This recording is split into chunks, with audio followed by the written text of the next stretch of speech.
Rəhman və Rəhim olan Allahın adı ilə. Burada hiç kimse durucu değil. Hepimiz dünyadan göçmeye geldik. Kör olan bu işi görücü değil, iyiyi kötüden seçmeye geldik. Bu, heç bir şək şübhə olmayan, müttəqilərə doğru yol göstərən kitabdır. Pazarcılar gibi alışverişle, öbür alem için bir sürü işle, az bir sıkıntı, biraz bekleyişle, bu çetin köprüyü geçmeye geldik. Ey insanlar! Sizi və sizdən əvvəlkiləri yaratmış Rəbbinizə ibadət edin ki, müttəqi olasınız. Gelmedik buraya biz dava için, encamı karanlık bir kavga için, dünyalara ait bir sevda için, bizler ab-ı hayat içmeye geldik.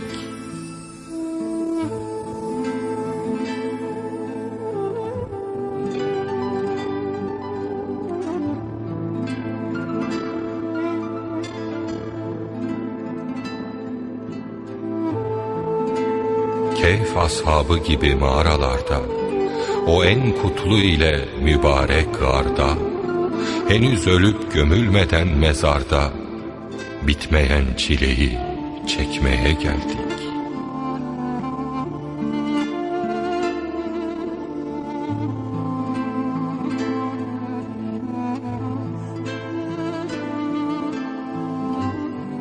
Niceler düştüler dünya ağına, vuruldular bahçesine bağına, anlarlar varınca son durağına, bizler bu bahçeyi ekmeye geldik.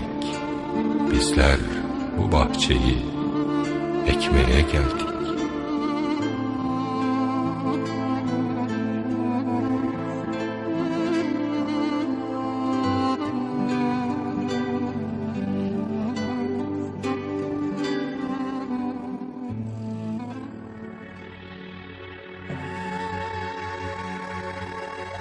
Əziz müsəlmanlar, sizə təqdim edəcəyimiz material müqəddəs şəxsiyyətlər silsiləsindən olan Təqva nümunəsi İmam Muhammed Təqi əleyhissalamın nurlu həyatına həsr olunur.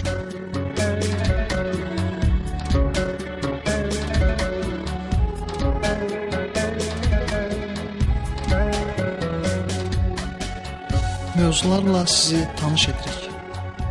Bərəkətli təvəllüd, imamın müasiri olmuş xəlifələr, az yaşlı imam, əqidə çaşqınlığı, imamın Yəhya ibn Əksəmlə elmi mübahisəsi, saray fəqihləri rüsvay olur.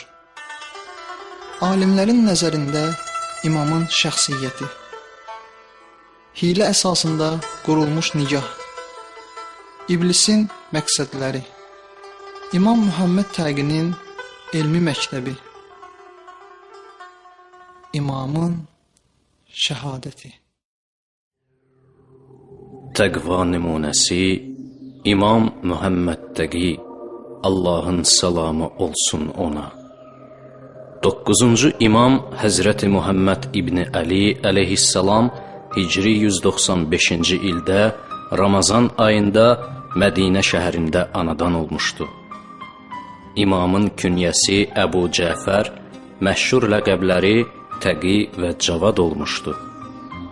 Anası Səbikə xanım, salamullahi aleyha, Peyğəmbərimizin əziz oğlu İbrahimin anası Mariya Qibtiyyə əleyhəssalamın nəslindəndir.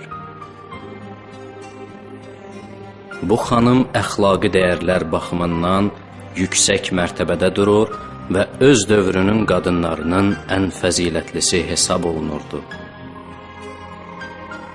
Atası müsəlmanların 8-ci imamı Həzrəti Əli ibn Musərriza idi.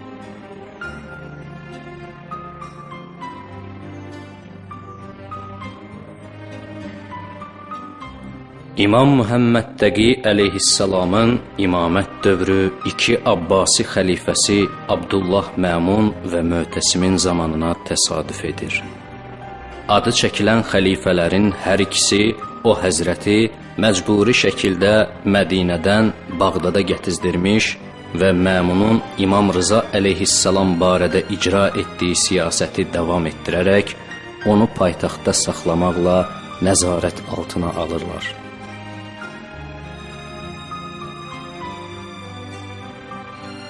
İmam Muhammed Təqi əleyhissalam uşaq yaşlarında imamət məqamına yetişmiş ilk imam olduğundan o həzrətin həyatını mütaliə edərkən irəli çıxan ilk sual bu olur ki, kiçik bir uşaq müsəlmanların rəhbərlik və imamət məsuliyyətini necə öz öhdəsinə götürə bilər? İnsan bu yaşda olarkən Peyğəmbərin canişini olması kəmalına çata bilərmi? Keçmiş ümmətlərdə də belə bir hadisə olubmu? Bəşəriyyət tarixində lap qədim dövrlərdən bu cür ümumi qaydadan istisna olan şəxslər olmuş və Allah Taala'nın xüsusi lütf və mərhəməti sayəsində kiçik yaşlarından xalqa rəhbər olmaq məqamına yetişmişlər. Quran-ı Kərim Həzrəti Yəhya əleyhissalamın uşaq yaşlarından Peyğəmbər seçilməsi barədə buyurur. Məryəm surəsi 12-ci ayə. Ey Yəhya, kitabdan, Tövratdan bərk yapış. Biz uşaq ikən ona hikmət verdik. Bəzi təfsirçilər qeyd edilən ayədə hikmət sözünün istedad, bilik mənasına, bəziləri isə onu peyğəmbərlik mənasında təfsir etmişlər. Həzrəti İsa əleyhissalam dünyaya gəldiyi ilk günlərdə hələ beşikdə olarkən danışmış və anasını müdafiə edərək inatkarların dediqodusunu məntiqlə aradan aparmışdı.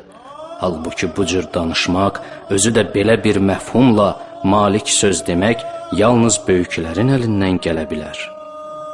Quran bunu belə bəyan edir. Məryəm surəsi 30, 31 və 32-ci ayələr. Körpə dilə gəlib dedi, mən həqiqətən Allahın quluyam. O mənə kitab verdi, özümü də peyğəmbər etdi. O, harda oluramsa olum, məni mübarək etdi və mənə diri olduqca namaz qılıb zəkat verməyi tövsiyə buyurdu. O, həmçinin məni anama qarşı olduqca itaətkar etdi. Heç kəsə qarşı zülümkar, asi eləmədi. Doğulduğum gündə, öləcəyim gündə, diriləcəyim gündə mənə salam olsun. Qeyd olunan ayələrdən belə nəticəyə gəlirik ki, imamlardan qabaq da digər mömin insanlar bu ilahi nemətdən bəhrələnmiş və bu təkcə imamlara xas bir şey olmamışdı. Hicrətin 202-ci ili İmam Rıza əleyhissalam vəfat edərkən, İmam Muhammed Təqi əleyhissalamın təxminən 7 yaşı var idi. Buna görə də Bağdad və digər şəhərlərdə cəmaat arasında müxtəlif fikirlər yaranmağa başlayır. Rəyyan İbn Silət, Səffan İbn Yəhya, Məhəmməd İbn Həkim, Əbdürrahman İbn Həccac və Yunis İbn Əbdürrahman bəzi Əhl-i Beyt tərəfdarlarının başçıları ilə birlikdə Bağdadın Zəlzəl Gölməçəsi adlı məhəlləsində Əbdürrahman İbn Həccacın evində toplaşaraq İmam Rıza əleyhissalama əzadarlıq etdilər. Yunis məclisdəkilərə dedi, əzadarlıq etməyimiz yetər, gəlin görək indi imamət kimin öhdəsinə düşür? Məhəmməd Təqi böyüyənə qədər qarşımıza çıxan məsələlərdə kimə müraciət edək? O vaxt qarşıdan həc mövsümü gəlirdi. Bağdad fəqih və alimlərindən 80 nəfəri həc ziyarətinə çıxıb, İmam Muhammed Təqi əleyhissalam ilə görüşmək məqsədi ilə Mədinə şəhərinə yola düşürlər.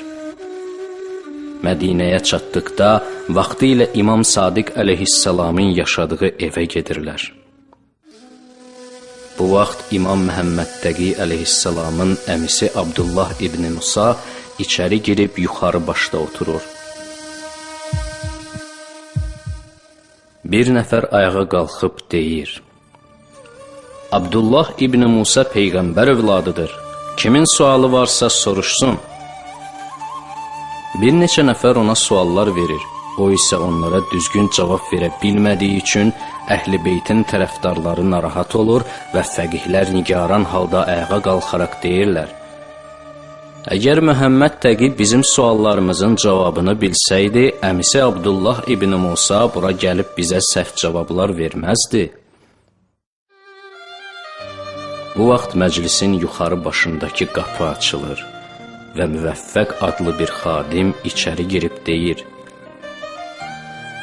Məhəmməd Təqi əleyhissalam gəlir. Hamı ayağa qalxıb onu qarşılayaraq salam verirlər. İmam daxil olub əyləşdi. Cəmaat hamısı sakit oturmuşdu. Sonra isə bir-bir hərə öz sualını o həzrətə verir.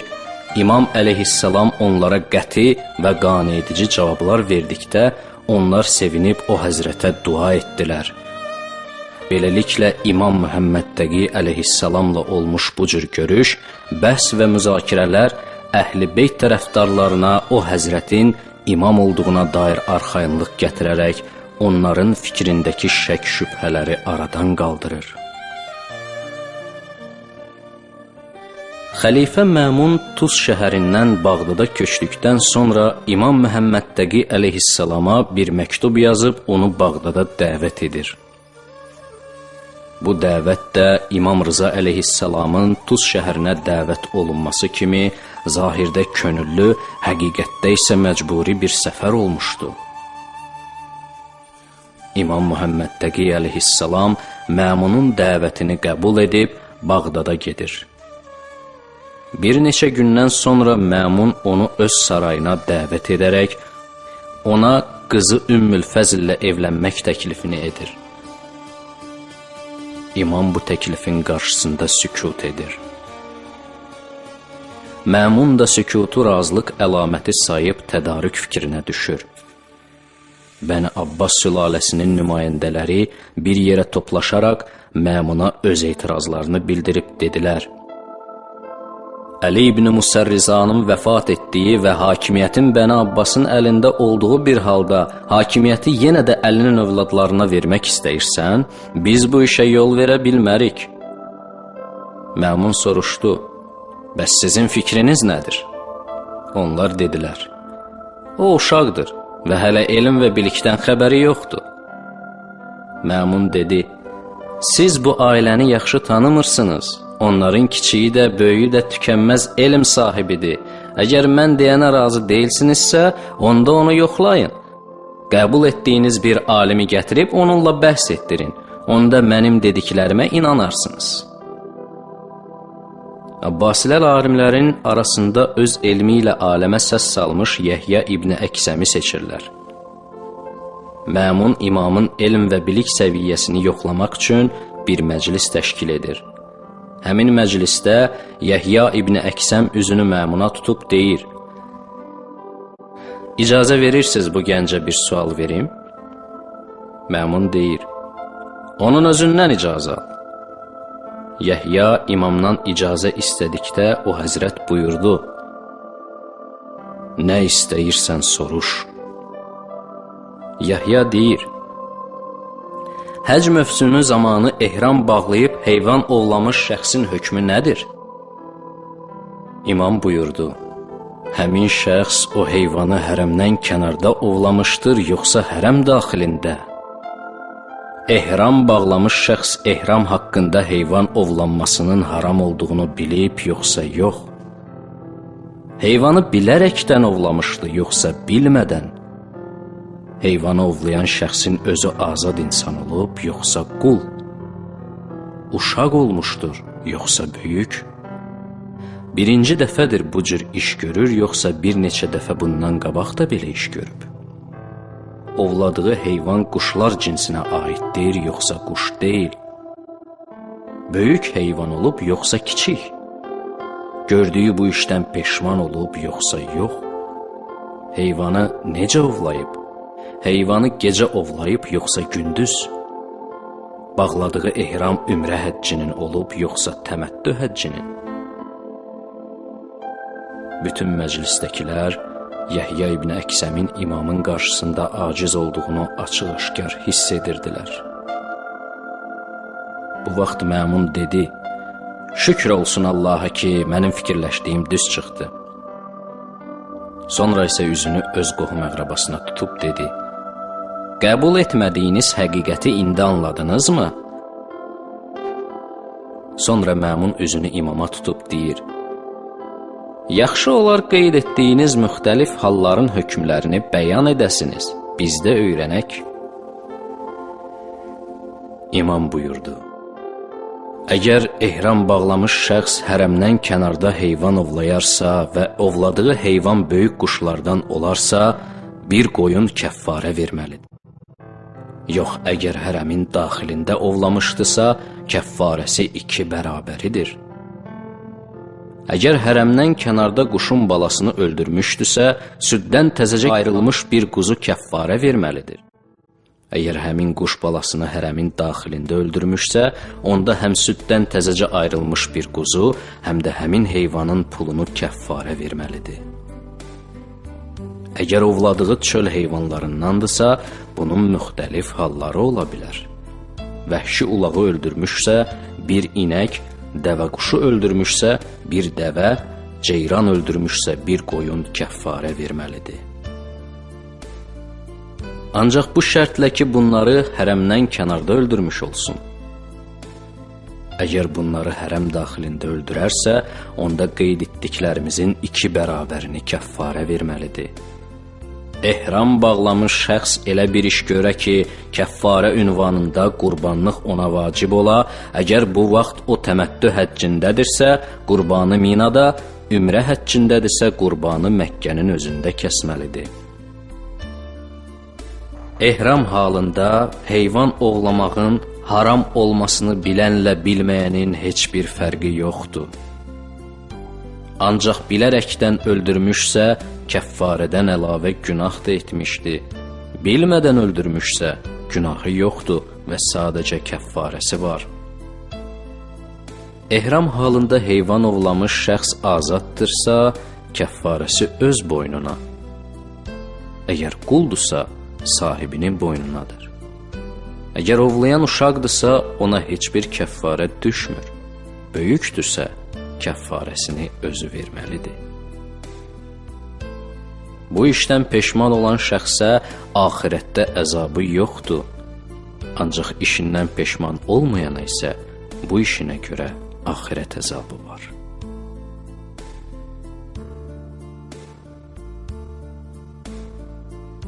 Bağdad şəhərinin qazisi İbn Əbu Duadla dostluq etmiş Zürqan deyir: Bir gün İbn Əbu Duad xəlifə Möhtəsimin məclisindən çox narahat halda geri dönür. Narahatçılığının səbəbini soruşduqda dedi: "Bugün Allahdan istədim ki, kaş 20 il bundan qabaq öləydim." Dedim: "Nəyə görə?" Xəlifənin məclisində İmam Məhəmməd Təqi tərəfindən başıma gələn hadisəyə görə. Məgər nə baş vermişdi ki? Bir nəfər gəlib oğurluq etməsi barədə etiraf edərək xəlifədən ona ilahi hədd icra etməklə günahını yumaq istədi. Xəlifə bütün fəqihləri və İmam Məhəmməd Təqini də çağırtıraraq bizdən soruşdu: "Oğrunun əli haradan kəsilməlidir?" Mən dedim ki, biləkdən kəsilməlidir. Çünki təyəmmüm barədə olan ayədə torpaqdan üzünüz və əllərinizə sürtün deyildikdə, əlləriniz sözündən biləklərə qədər mənası başa düşülür. Bəziləri isə mən deyənlə razılaşmayıb, bildirdilər ki, oğrunun əli dirsəkdən kəsilməlidir. Çünki dəstəmaza aid olan ayədə üzünüzü və əllərinizi dirsəklərinizə qədər yuyun deyildikdə, əlləriniz sözündən məqsəd dirsəyə qədər mənasındadır.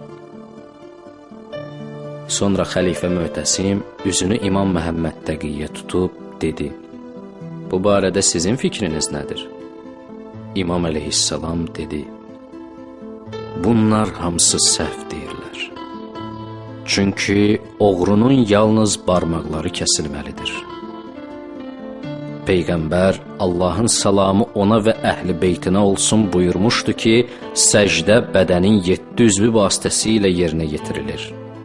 Alın, əllərin 2 ovcu, 2 dizlər, ayaqların 2 baş barmaqları. Buna əsasən, oğrunun əli bilək yaxud dirsəkdən kəsilərsə, onda namazın səcdəsini yerinə yetirmək üçün onun əli qalmır. Həmçinin Allah Teala buyurur, şübhəsiz ki, bütün səcdəgahlar, səcdə üçün lazım olan 7 bədən üzvü Allaha məxsusdur. Heç kəsi Allaha şərik qoşmayın. Elə isə Allaha məxsus olan şeyi kəsmək olmaz. Möhtəsim onun cavabını bəyənib oğrunun barmaqlarını kəsdirir. Beləcə də sarayda toplanmış bütün fəqihlər İmamın cavabı qarşısında rüsvay oldular. İmam Muhammed Təqi əleyhissalamın söhbətləri, elmi mübahisələri, böyük elmi və fiqhi müşkülatları həll etməsi İslam alimlərini heyran qoymuş, onlar imamın şəxsiyyətinin bu cür əzəməti qarşısında öz təəccüblərini gizlədə bilməmiş və onların hər biri o həzrəti bir vasitə ilə tərifləmişdi. Səbt Əl-Cəvzi belə deyir: Məhəmməd Təqi elm, təqva, zahidlik və səxavətdə atası İmam Rizanın tutduğu yolu gedirdi. İbn Hacər Xeytami yazır, o yaşının az olmasına baxmayaraq, elm, bilik və helm baxımından bütün alimlərdən üstün olduğu üçün Məmun öz qızını ona ərə vermək istəyirdi.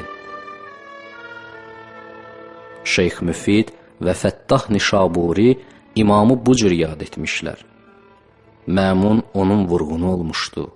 Çünki o görürdü ki, o həzrət yaşının azlığına baxmayaraq, elm, hikmət, ədəb və əqli kamillik baxımından elə yüksək mərtəbəyə yetişmişdi ki, o dövrün böyük elmi şəxsiyyətlərinin heç biri o mərtəbəyə yetişməmişdi.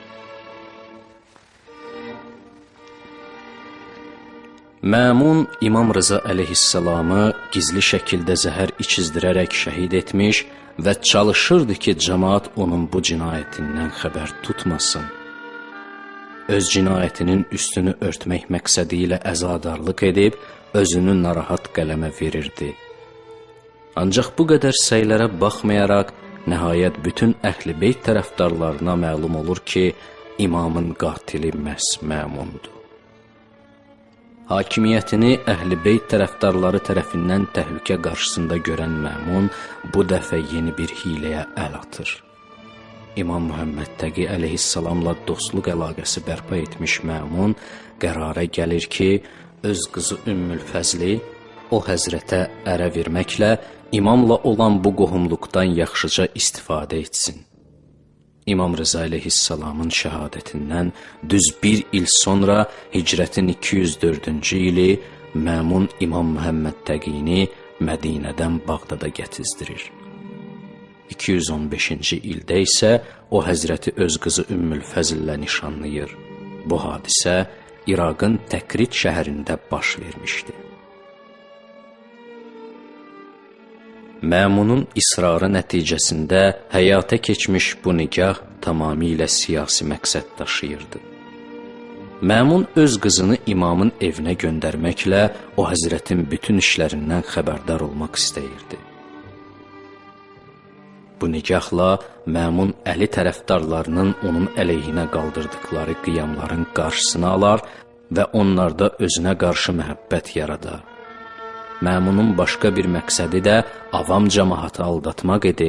Onun özü deyirdi, mən qızımı Məhəmmədə ərə verdim ki, qoy qızımın ondan uşağı olsun və mən də Peyğəmbərlə Əlinin nəslindən olan bir uşağın babası olum. Ancaq iblisin bu hiləsi baş tutmadı. Çünki onun qızının heç vaxt uşağı olmurdu. Bəqərə surəsi 16-cı ayə. Onlar doğru yol əvəzində əyri yolu satın almış kəslərdir. Onların alveri xeyir gətirmədi və haqq yolu da tapmadılar. İmamın isə bütün uşaqları başqa xanımdan olmuşdu. İmam heç bir şək şübhə olmadan məmunun bu kimi işlərdən gördüyü əsl məqsədindən xəbərdar olduğu halda, digər tərəfdən də o həzrət əziz atasını şəhid etməklə böyük cinayət törətmiş şəxsin məhz məmun olduğunu bildiyi halda bu nikaha xəlifənin təzyiqləri nəticəsində razılıq vermişdi. İmamların həyatındakı ən əsas cəhətlərdən biri onların mədəni maarif sahəsinə diqqət etmələri olmuşdu. İmamların hər biri öz dövründə mədəniyyət sahəsində fəaliyyət göstərmiş və şagirdlər yetişdirərək onlar vasitəsilə öz elmlərini cəmiyyət arasında yaymışlar. İmam Baqir və İmam Sadiq əleyhissalamın dövründə şərait çox yaxşı olmuş, buna görə də İmam Sadiq tələbələrinin sayı 4000-ə çatmışdı. İmam Muhammed Təqi əleyhissalamdan başlayaraq İmam Həsən Əskəri əleyhissalamın dövrünə qədər isə siyasi təzyiqlər və onların fəaliyyətinin hökumət tərəfindən nəzarət altına alınmasına görə bu imamların fəaliyyəti çox məhdud olmuşdu. Ali İmran surəsi 110-cu ayə. Siz insanlar üçün ortaya çıxarılmış ən yaxşı ümmətsiniz. Yaxşı işlər görməyi əmr edir. Pis əməlləri qadağan edir və Allaha inanırsınız.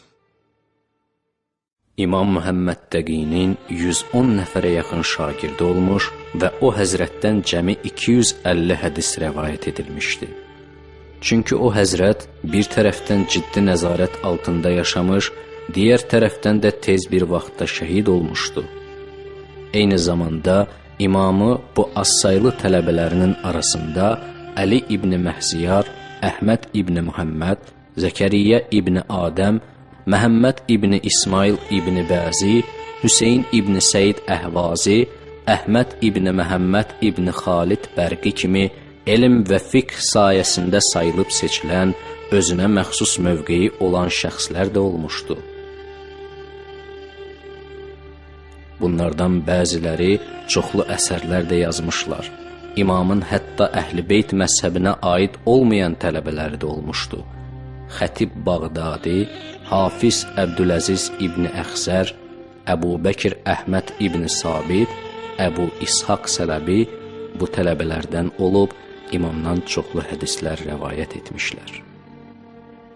Nisə surəsi 26-cı ayə. Allah sizə bildirmək, sizdən əvvəlkilərin getdiyi yolları sizə göstərmək və tövbələrinizi qəbul etmək istər. Allah biləndir, hikmət sahibidir. İmam Muhammed Təqi əleyhissalam Bağdada gəldikdən sonra xəlifə Mötəsimin oğrunun əlinin haradan kəsilməsi barədə təşkil etdiyi məclisdə Bağdad qazisi İbn Əbu Duad və başqaları səhv fətva verdiklərinə görə rüsvay olmuş, bundan bir neçə gün sonra İbn Əbu Duad həsəd və paxıllığı nəticəsində xəlifənin huzuruna gəlib demişdi: Mən xeyirxahlıq məqsədi ilə sənə xəbərdarlıq edirəm ki, bir neçə gün bundan qabaq baş vermiş hadisə sənin hökumətinin xeyrinə deyil. Çünki sən bütün hökumət alimləri və yüksək rütbəli nümayəndələrinin huzurunda Rızanın oğlunun verdiyi fitvanı başqalarının fitvasından üstün tutdun. Halbuki müsəlmanların yarısı onu əsl xəlifə, səni isə onun haqqını qəsb etmiş bilirlər. Bu xəbər bütün cəmaat arasında yayılaraq onun haqq olduğuna qəti bir sübut olmuşdu.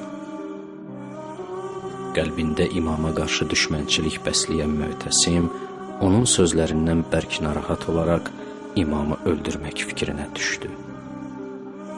Nəhayət o, öz çirkin məqsədini həyata keçirib, İmam Muhammed Təqi əleyhissalamı vəzirlərinin birinin katibi vasitəsilə zəhərləyib şəhid edir. Şura surəsi 21-ci ayə. Yoxsa Allahın dində izin vermədiyi bir şeyi onlar üçün qanuni edən şərikləri vardır.